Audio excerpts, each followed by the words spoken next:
골로새서 말씀 우리가 지난 8주 나누고 이제 9주 오늘이 골로새서 말씀을 나누는 마지막 시간입니다. 골로새서 4장 이제 바울이 편지를 끝내면서 7절 이하에 바울의 동역자들의 이름, 그 동역자들을 언급하는 내용이 있죠. 바울은 편지를 쓰면서 편지 말미에 동역자들의 이름을 언급하곤 했는데 대표적으로 로마서 16장에 굉장히 길게 굉장히 많은 바울의 동역자들의 이름이 등장을 하죠. 고린도전서 16장에도 적은 수지만 소수의 바울의 동역자들이 등장을 하고요. 빌립보서 4장에는 좀 뭉뚱그려서 형제들이라고 하는 표현 안에 바울의 동역자들을 언급합니다. 빌레몬서, 우리가 계속 이 빌레몬서를 골로새서를 읽을 때 특별히 오늘 이 본문 7절에서 18절까지를 나눌 때 빌레몬서하고 같이 봐야 되는데 골로새서에 등장하는 인물들이 빌레몬서에도 다수 등장하거든요. 그래서 빌레몬서 23절, 24절에도 역시 바울의 동역자들이 등장을 합니다. 빌레몬서는 모두 몇 장일까요? 모두 한 장이죠. 그러니까 1장 몇 절 그렇게 할 필요 없이 곧바로 절만 얘기해도 틀리지 않은 그 빌레몬서에 바울의 동역자들이 이름이 등장합니다. 오늘 골로새서에도 바울의 동역자들이 등장하는데 두기고를 시작해서 오네시모, 아리스타고, 바나바의 생질, 마가, 그 다음에 유스도라고도 불리는 예수. 당시 유대인들에게 예수라고 하는 이름은 좀 흔한 이름이었어요. 그래서 동명이인이 많았고 유대인들도 우리나라처럼 이름이 두 개라고 그러죠. 집에서 불리는 이름, 호적에 등록되어 있는 이름, 이렇게 그런 식으로 꼭 그런 건 아니지만 이름이 두 개였다. 그래서 예수 그러면 우리가 고백하는 예수님하고 헷갈리니까 유스도라고 그렇게 부르죠. 우리는. 그래서 유스도라고 불리는 예수. 그다음에 에바브라, 누가, 데마, 아키포 이런 사람들이 골로새서 오늘 마지막 그 부분에 등장을 합니다. 이 사람들 지금 로마서도 그렇고 고린도전서도 그렇고 빌립보서도 그렇고 빌레몬서도 그렇고 골로새서도 그렇고 바울 쓰신 여기저기 중간중간에 등장하는 이 사람들은 바울이 절대적으로 신뢰하는 사람들이죠. 바울의 동역자들이고 후원자들이고요. 후원자라고 해서 후원함으로써 뭔가 권세를 행하려고 하는 그런 사람들이 아니라 철저하게 함께하는, 바울과 함께하는 동역자들이었다. 바울과 함께하는 자들이었으니까 교회를 위해서 헌신하고 수고하는 이들이었고 복음과 교회를 위해서 고난과 박해를 마다하지 않는 이들이었고 자기의 모든 것을 내어놓는 이들이었고 심지어는 죽음의 자리까지 마다하지 않고 가려고 했던 이들이 바로 이런 사람들이었습니다. 오늘 우리는 이제 그들 중에서 골로새서에 등장하는 이 사람들을 설명하는 짧은 그 표현들을 통해서 그들의 믿음이 어땠는가를 확인해 보고 오늘 우리는 어떤 믿음을 가지고 있는가를 확인해 보고자 합니다. 먼저 7절에서 9절에 보면 두기고와 오네시모가 등장을 하는데 이들에 대해서 뭐라고 설명하냐면 사랑받는 형제요 신실한 일꾼이며 주 안에서 함께 종이 된 자다. 특별히 8절의 표현대로 하면 신실하고 사랑을 받는다 그랬어요. 그들이 두기고와 오네시모가. 신실하다라고 하는 것은 믿음이 변함이 없다라고 하는 거예요. 믿음의 모습이, 믿음의 분량이, 믿음의 어떤 자리가 오늘은 여기 있다가 내일은 저기 있다가 오늘은 나타났다가 내일은 또 안 나타나고 이런 변덕스러운 믿음이 아니라 항상 그 자리에 그대로 멈춰 있다는 것이 아니라 그 자리에서 그대로 성장해가는 그런 사람들이었다. 그게 신실하다는 거죠. 사랑을 받는다는 건 뭐겠습니까? 그 정도로 인정을 받는 거예요. 하나님이 인정하시고 당연히 영적인 지도자 바울이 인정하고 모든 교회가 그렇게 인정하는 그러한 사람들이었다. 두기고와 오네시모가 그렇다고 하는 거죠. 7절과 8절에 보면 내 사정, 우리 사정이라는 표현이 있어요. 내 사정 또는 우리 사정을 잘 알고 있는 사람들, 다시 말하면 바울과 함께하는 사람들, 가까이 있어야 친밀해야 사정을 알 거 아니에요. 바울과 늘 같이 있는 사람들이었다. 사도행전 20장 4절에 하면 이 사람들의 이름이 등장하면서 이 사람들이 바울과 함께 복음을 전하기 위해서 끝까지 동행한 사람이었던 것을 알게 됩니다. 그리고 난 다음에 또 이야기하기를 그들을 향해서 두기고와 오네시모를 향해서 일꾼이요 형제다라고 부릅니다. 일꾼이고 형제, 특별히 형제라는 표현을 살펴보면 어떤 의미가 담겨 있겠습니까? 전적으로 신뢰할 수 있는 사람. 아까 우리가 잠깐 살펴봤던 것처럼 신실하고 사랑을 받는 형제라고 그랬으니까 믿음의 모습에서도 믿을만하고 인간 대 인간과의 관계에서도 그 사람들은 전적으로 신뢰할 만한 사람이다. 다시 말하면 바울이 내가 이 사람들은 보증한다 이 얘기예요. 그 정도의 믿음을 가지고 있고 그 정도의 인격적 관계를 형성해 가고 있었던 사람이 두기고와 오네시모다. 마가렛 맥도날드라고 하는 그 미국 여성 신학자가 있습니다. 이분이 골로새서 이 주석을 이쪽에 아주 굉장한 대가 신이신데 이분이 이 골로새서 주석을 쓰면서 이 두기고와 오네시모, 특별히 두기고를 설명하면서 이렇게 설명을 했는데 요 분의 설명을 우리가 좀 이해하기 위해서 반드시 그렇다라고 하는 건 아니지만 그럴 가능성이 아주 높다. 초대교회 정황이라든지 그다음에 신학적 연구에 의하면 바울 서신은 우리가 일반적으로 13개로 알고 있잖아요. 그중에서 7개는 바울이 썼다라고 학자들이 의심하지 않아요.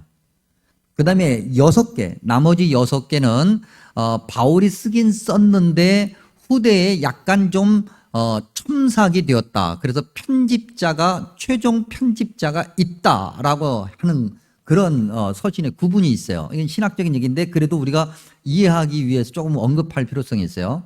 그래서 누가 봐도 바울이 썼다라고 하는 것을 우리가 제1바울 서신이라고 부르고 그 다음에 바울의 후계자들이 좀 편집했다라고 하는 것을 제2바울 서신이라고 부를 때 시간적으로 따지면 제1바울 서신이 앞서 있죠.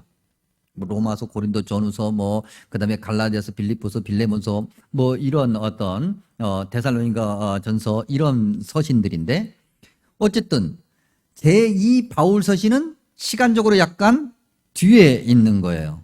그러면 성경을 놓고 보면은 복음서를 빼고 놓고 보면은 제1 바울 서신, 제2 바울 서신, 그다음에 목회 서신, 디모데 전서, 후서, 디도서 이런 것들이 시간적으로 배열이 될 수 있어요. 근데 두기고라고 하는 이 사람이 그렇게 중요한 사람인데 제1 바울 서신에 주로 등장하는 것이 아니라 제2 바울 서신에 등장을 해요. 오늘 골로새서도 제2 바울 서신에 속해요. 신학적으로 이야기하면. 그러면서 마가렛 맥도날드라고 하는 이 신학자가 무엇을 설명하냐면 두기고라고 하는 사람은 바울로부터 그렇게 신임을 받고 그렇게 인정받는 사람으로서 바울 사후, 바울이 죽고 난 다음에 순교당하고 난 다음에 교회를 이끌어가는 지도자 그룹의 한 명이었을 가능성이 아주 높다라고 얘기하는 거죠. 디모데처럼 말이죠.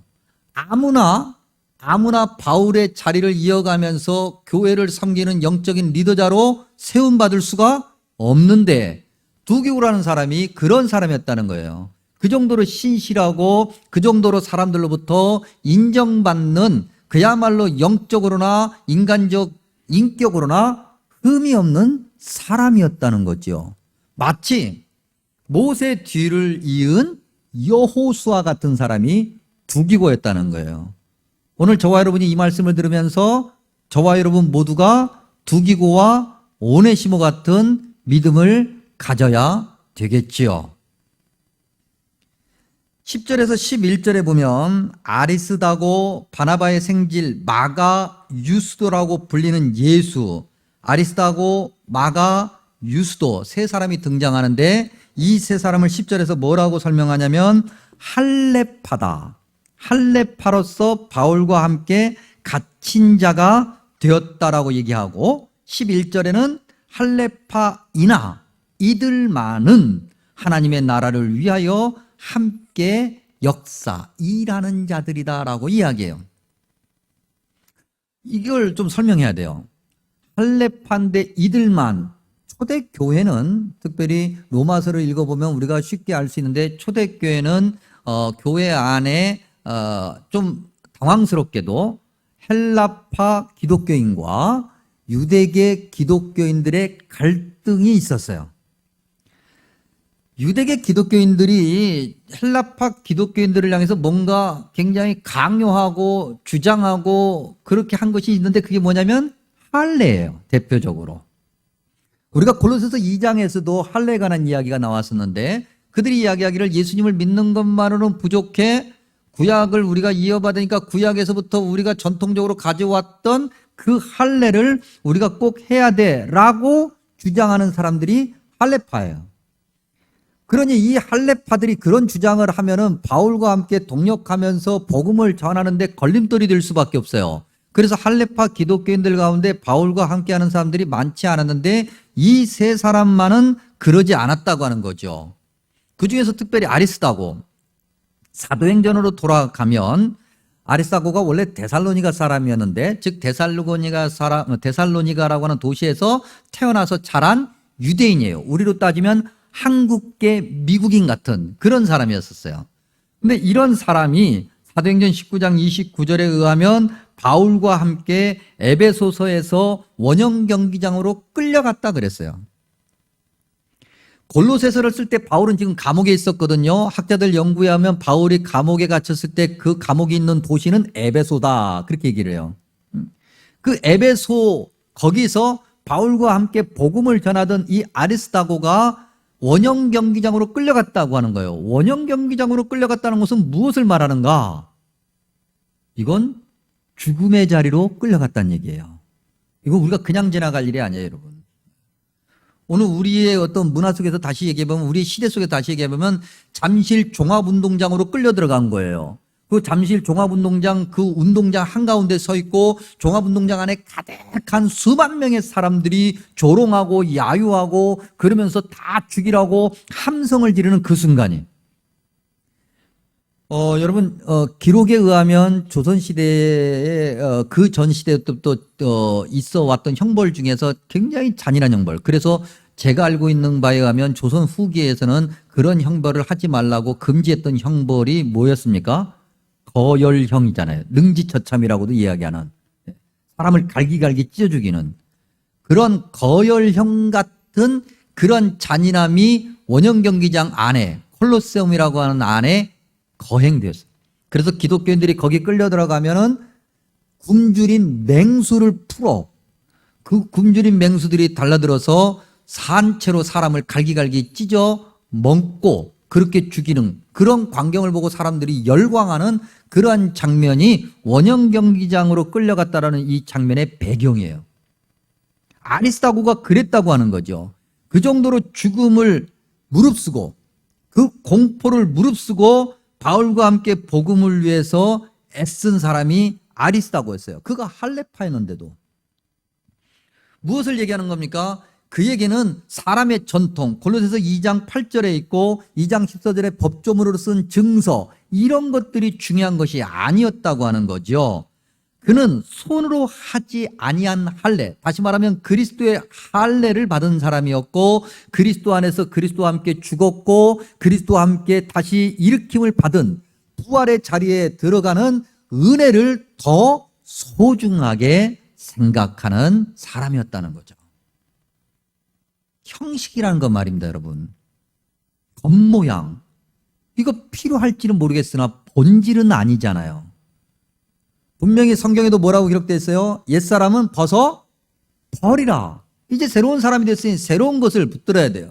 주님이 원하시는 것이 무엇인지, 세상의 풍수, 심지어는 종교적인 풍수, 관례, 규례, 이런 것들보다 더 중요한 것, 주님이 원하시는 것이 무엇이냐?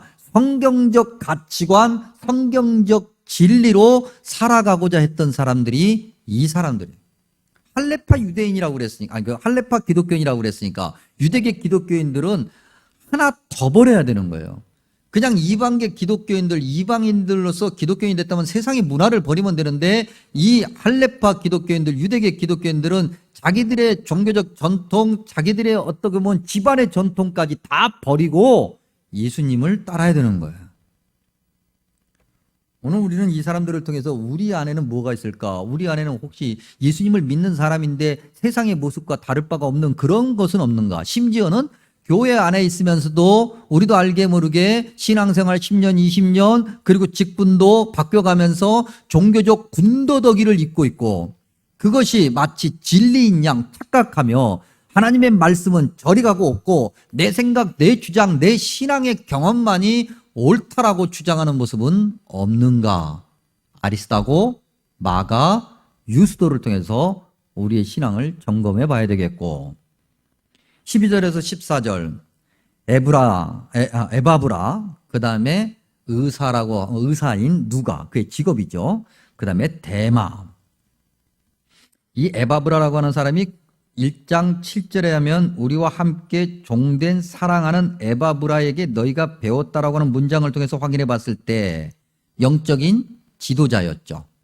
바울이 부재할 때 바울의 자리를 대신할 수 있는 그런 사람이었는데 이 사람이 빌레몬서에 등장을 해요. 빌레몬서 23절에 의하면 아리스타고처럼 이 에바브라가 바울과 함께 투옥되었다 그랬어요. 방금 전에도 말씀드린 것처럼 감옥에 갔다라고 하는 것은 그냥 갑자기 체포돼서 감옥에 가는 것이 아니에요. 감옥에 가기 전 과정이 있어요. 원형 경기장으로 끌려가고 고문을 당하고 그렇게 공포스러운 과정을 겪고 난 다음에 감옥에 갇히는 거예요. 에바브라가 그런 사람이었다. 의사 누가 이 사람에 대해서는 그렇게 길게 설명되어 있지는 않은데 의사 누가는 우리가 잘 알고 있는 것처럼 누가복음과 사도행전을 쓴 사람이죠. 누가복음과 사도행전을 쓰기까지 그가 그 믿음에 열심히 있었고 믿음의 올바른 모습을 가지고 있었던 사람이 누가였고 데마는 조금 달라요. 골로새서를 쓸 때만 해도 데마가 믿음 안에 거한 바울의 훌륭한 동역자였던 것이 분명해요. 그런데 디모데 후서 4장 10절에 가면 데마에 대해서 뭐라고 설명하냐면 세상을 사랑하여 바울을 버리고 데살로니가로 갔다 그랬어요. 변절한 거죠. 신앙생활을 하다가 신앙의 자리에서 이탈한 거죠. 뭐가 마음에 안 들었는지도 모르겠어요. 아니면 자기가 생각한 거하고 맞지 않으니까 그랬을 수도 있어요. 어찌됐든 간에 데마는 마음에 안 들었어. 그래서 그냥 그의 자리를 벗어나 버렸어. 가룟유다 같은 결과를 가져온 거죠. 끝까지 믿음 생활 잘하면서 신실한 사람이라고 정말 그 사람 좋은 사람이라고 그렇게 인정받는 것이 생각보다 쉽지 않다. 왜? 우리 것을 버리지 않으니까. 우리 안에 있는 것 말입니다. 우리의 욕심, 우리의 어떤 생각, 우리의 기준 이런 것들을 버리지 않으면 우리가 데마처럼 그렇게 변질될 가능성이 아주 높아지는 거예요. 오히려 반대로 에바브라처럼 누가처럼 그렇게 주님이 원하시는 모습 안에서 끝까지 견디는 자가 주님이 원하시는 믿음의 자리에 갈 수 있다는 것을 한번 확인해 보고 15절에서 17절에 눈바와 아키뽀 아키뽀라는 사람은 고돌로새서 안에서는 그렇게 설명이 안 돼요. 근데 이게 빌레몬서로 가면 조금 설명이 되는데 빌레몬서 1절과 2절에 의하면 아키뽀라고 하는 사람은 아마도 빌레몬과 같은 집안 사람이었을 가능성이 높아요. 언급된 바에 의하면. 근데 빌레몬이 자기의 집을 조금 이따 다시 한번 언급해 보겠습니다만 자기의 집을 교회로 내어줍니다. 그때 아키뽀도 거기에 한 이름을 얹게 돼요. 그러니 빌레몬 집안 사람으로서 자기 집을 교회로 내주는데 그 어떤 이견, 반대를 하지 않았던 믿음을 가진 사람이 아키뽀였어요. 그 다음에 눈바라는 사람까지 같이 보면 우리가 읽은 골로새서 4장 15절에 의하면 눈바는 어떤 사람이냐면 여인이었는데 자기 집을 교회로 사용할 수 있게 내준 사람이었다. 이게 뭐 대단하다고? 대단하죠. 자, 학자들 연구에 가면 우리가 고린도전서를 통해서 이런 것들을 쉽게 볼 수 있는데 대략 그러니까 초대교회는 가정에서 모였어요. 그러니까 어떤 사람의 집에서 교회로 모이게 된 거예요. 그때 대략 몇 명 정도 모였냐면 적게는 20명에서 많게는 50명 정도가 모인 거예요. 이게 가정교회예요. 그 가정교회를 자기가 내준 거예요. 우리 집을 교회로 쓰십시오라고 내준 거니까 20에서 50명이 모이려고 하면 좀 커야 돼, 집이. 그렇죠? 최소한 못해도 30평 이상은 돼야 되지 않을까. 예. 당시 시대 골로새 교회가 속했던 시대의 집 구조로 보면은 뭐 조금 그 마당 같은 것도 좀 있어야 되고 그랬거든요. 그러면 50평 이상은 돼요. 이건 뭘 얘기하냐면 경제적으로 그 정도 여유가 있는 사람이어야 돼요. 초대교회는 예배를 드릴 때 어떻게 하냐면 각자의 음식을 싸가지고 와요. 우리 고린도전서에서도 그런 장면이 나오는데 각자의 음식을 싸가지고 와서 같이 만찬을 나누면서 교제를 나누고 그리고 난 다음에 모여서 예배를 드려요. 자연스럽게 모여지는 거죠. 그래서 말씀, 성찬, 그 다음에 예배 다 하고 나면 또 같이 모여서 그 남은 음식을 또 먹으면서 대화를 해요. 그러니까 예배 시간이 길어. 여러분, 그러면 한 두세 명만 모여서 음식을 먹어도 뭐 뒤에 설거지거리도 막 잔뜩 남고 이렇게 저렇게 치워야 될 것, 정리해야 될 것 많아지잖아요. 그런데 20명에서 50명이 모였다 가면 그것도 우리처럼 일주일에 한 번 모인 게 아니에요. 당시 초대교회는 매일 모였어요, 매일. 그러니 대단한 헌신이 아니면, 어지간한 헌신이 아니면 자기 집을 교회로 내주기가 어려운 거예요. 눈바라고 하는 여인, 아키쁘라고 하는 이 사람은 자기의 집을 그 정도로 내어주고 자기가 가지고 있는 모든 것, 그것이 아마도 돈일 건데 그 돈까지도 그렇게 내어놓으면서 헌신하고 섬긴 사람이었어요. 더 중요한 것은 박해 상황이잖아요. 이 박해 상황에 자기 집을 내주고 수십 명의 사람들이 들고 난다고 하는 것은 죽을 수 있다는 거예요. 가장 먼저 잡혀갈 수 있는 거예요. 근데 그런 모든 것들을 눈바는 개의치하지 않고 전혀 생각하지 않고 복음을 위해서, 교회를 위해서, 주님을 위해서 자기의 모든 것을 내어놓은 그런 사람이었다. 오늘 우리는 어떤가요, 여러분? 우리도 굉장히 헌신하고 그렇게 섬기는 그런 교우들이 많이 있지만 정말 우리가 이렇게까지 복음을 위해서, 교회를 위해서 우리의 재산을 내어놓고 우리의 목숨을 내어놓고 그렇게 섬기는 신앙인인가? 이렇게 말씀에 등장하는 그런 초대교회 어떻게 보면 훌륭한 동력자들, 그런 인물들을 통해서 우리의 믿음을 점검해 보면서 말씀을 정리하다 보니 교회가 어떠한 교회여야 되는가, 교회가 어떤 교회이어야 되는가를 골로새 교회를 통해서 확인하게 되는데, 아까 그 오네시모 있잖아요. 그 오네시모가 누군가? 빌레몬서에 의하면 오네시모는 도망친 노비예요. 빌레몬이 주인이에요. 근데 오네시모가 도망쳤어요. 우리나라 역사에도 추노꾼이 등장해요. 추노꾼이 누구예요? 도망친 노비를 쫓는 사람이잖아요. 도망친 노비는 어떤 자들이냐면은 붙잡혀서 누군가가 도망친 노비란 걸 알고 죽여도 아무도 처벌받지 않는, 즉 전혀 인간 대접을 받지 못하는 그런 사람들이 노비인데 도망친 노비는 더한 거예요. 그런 노비였던 오네시모를 바울이 아마도 감옥에서 만난 것 같아요. 빌레몬서 10절에 가면 갇힌 중에 낳은 아들이라고 얘기를 해요. 그가 감옥에서 만나서 오네시모에게 복음을 전했겠고 그 오네시모가 복음을 받아들이고 예수님을 믿게 되고 그가 이렇게 바울로부터 훈련받아서 영적인 지도자로 세움받게 되죠. 빌레몬서 12절에 의하면 그를 뭐라고 바울이 소개하냐면 나의 신복, 바꿔 얘기하면 심장이다. 이게 내 심장이라고 해요. 이건 대단한 얘기예요. 골로새서 우리가 읽은 4장 9절에도 형제라고 표현을 해요. 이렇게 오네시모를 바울이 세우고 바울이 오네시모를 다시 돌려보내면서 빌레몬에게 편지를 썼을 때 빌레몬이 바울의 그 편지를 받아들이고 그대로 순종을 해요. 그래서 자기 집의 노예였고 도망간 노예였던 오네시모를 하나님 나라의 동력자로, 그렇게 하나님 나라의 지도자로 받아들이는 모습을 초대교회에서 보게 돼요. 놀랍지도 않죠, 여러분. 마스크를 다 쓰고 계시니까 입을 놀라가지고 하고 벌리셨는지 안 벌리는지 제가 몰라가지고 그 최소한 눈이라도 커져야 되거든요. 눈이라도 커져야 되는데 눈도 안 커지고 있어요.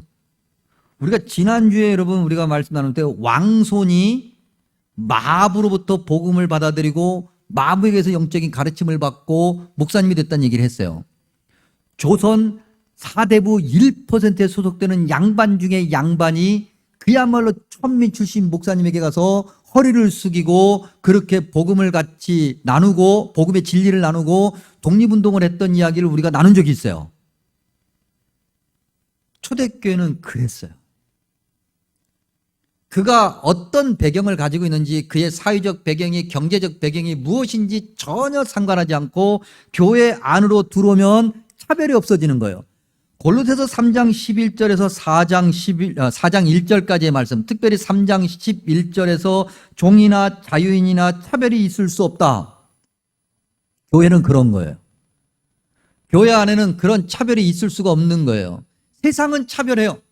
돈이 많고 적고 높은 사람 낮은 사람. 그러나 교회 안에는 누구나 가릴 것 없이 다 섬기는 이들로 그렇게 함께 해야 된다고 하는 것. 그 다음에 할례파와 무할례파를 통해서도 교회의 모습을 보게 되는데 아까도 말씀드린 것처럼 11절에 아리스타고 마가 유스도라고 하는 사람이 할례파였어요.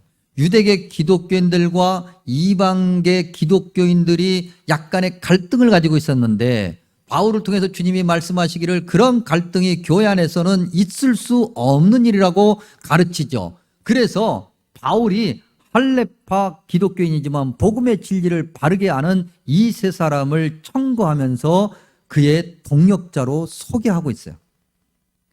교회 안에서 신앙생활하다 보면 이렇게 저렇게 다른 생각을 가질 수 있어요. 신앙의 전통과 배경이 다를 수도 있어요. 그러나 교회 안에 들어오면 하나님 말씀 안에서 하나님 은혜 안에서 모두가 다 하나가 되어야 돼요. 여성과 남성, 아까 우리가 봤던 눈바라고 하는 사람을 예를 들어서 봤을 때 그 사람은 하나님으로부터 크게 인정받는 사람이었어요. 바울이 그를 인정했어요. 그래서 그의 이름을 언급하죠. 그리고 보니까 성경에 눈바 말고도 언급되는 여성들이 굉장히 많이 있어요. 특별히 로마서 16장 1절 바울의 동역자들을 언급하는 그 1절 시작점에서 가장 먼저 등장하는 사람이 누구냐면 우리 자매 베베다 그랬어요. 그리고 베베를 소개하면서 계속해서 로마서 16장 2절은 너희는 주 안에서 성도들의 합당한 예절로 그를 영접하라. 그에게 소용되는 바를 무엇이든지 도와주라 라고 말을 해요. 그리고 로마서 16장 계속해서 읽다 보면 3절 이하에 등장하는 브리스가와 아굴라가 있어요. 아굴라가 남편이고 브리스가가 아내예요. 서양 여성들 이름 중에 브리스가라고 하는 발음하는 이름이 있어요. 이게 다 브리스가를 얘기하는 거예요.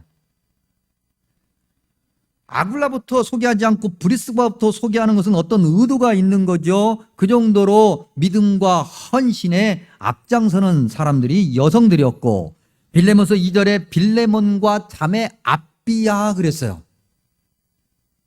그 외에도 복음서에 봐도 이름이 거론된 여성들, 이름이 거론되지 않은 여성들 수많은 여성들이 있어요.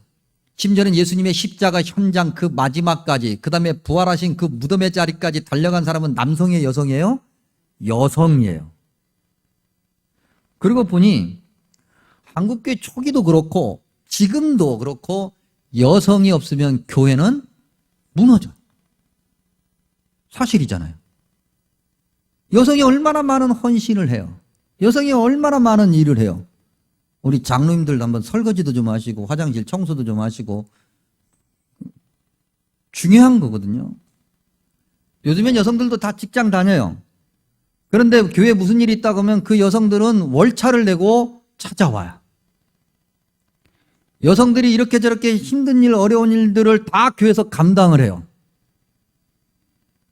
그 여성들. 근데 우리가 교회 안에서 얼마만큼 그 여성들을 대접하고 있는지 생각해 봐야 되겠어요. 교회 안에서는 내가 남자인데 내가 그래도 우리 집에서 이런 사람이 소용없어요. 교회 안에서는 누구나 다 가릴 것 없이 사회적 경제적 계층도 사라지고 신분의 차이도 사라지고 종교적 배경과 시간의 축적 그런 것도 다 사라지고 남녀의 차별도 사라지고 오직 복음만이 복음을 위해서 앞장서는 사람만이 남아 있어야 되는 거예요.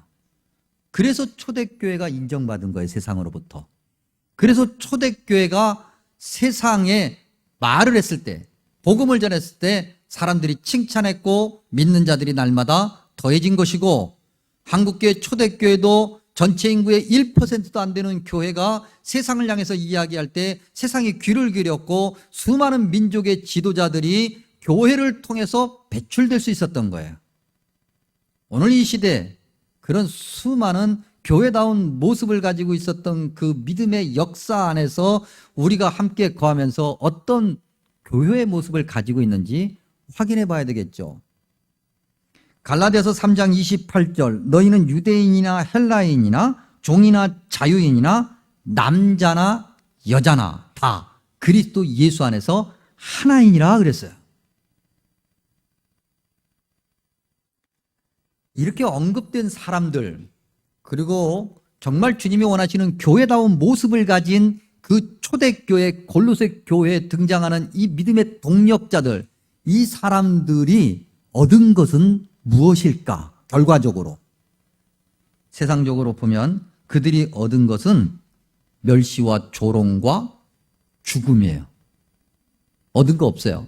출세, 오히려 자기가 가지고 있던 거 다 내놨어요. 그런 거 없어요. 그들은 많은 고문을 당했고 조롱을 당했고 감옥에 갇혔으며 죽기까지 했어요. 그런데 그런 그들의 이름이 성경에 기록됐어요.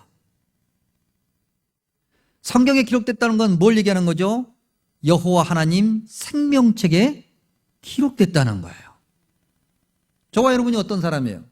예수 그리스도를 믿고 구주로 고백하고 의롭다고 인정받고 그렇게 천국 백성이 되어서 그렇게 믿음의 여정을 살아가는 감당할 수 없는 은혜를 받은 사람들이잖아요. 우리에게 최고의 기쁨은 뭐예요? 면류관이잖아요.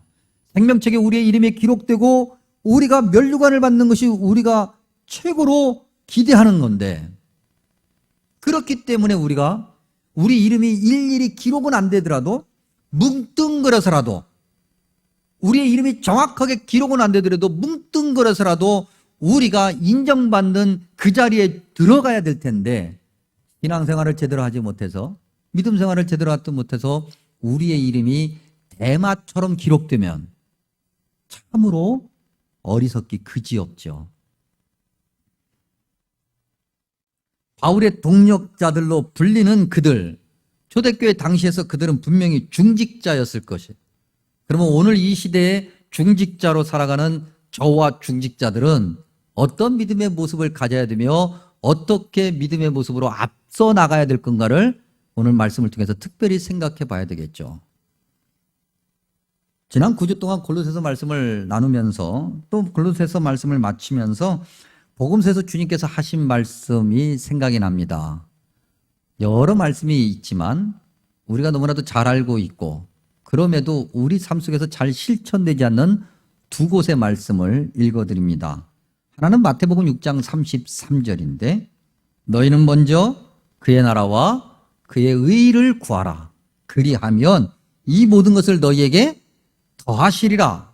그리고 마가복음 10장 45절에서 주님께서 말씀하시기를 인자가 온 것은 섬김을 받으려 함이 아니라 도리어 섬기려 하고 자기 목숨을 많은 사람의 대속물로 주려 함이니라. 아멘. 기도합니다.